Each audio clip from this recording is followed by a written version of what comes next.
যদি লেনদেন কারোর সাথে থাকে, সামনাসামনি দেখা হোক, ফোনে হোক,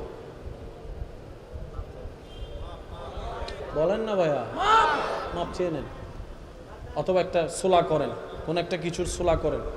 অর্থাৎ এক কথাই ওনার পক্ষ থেকে আপনার দাবি উঠে ফেলতে হবে, দাবি রাখা যাবে না।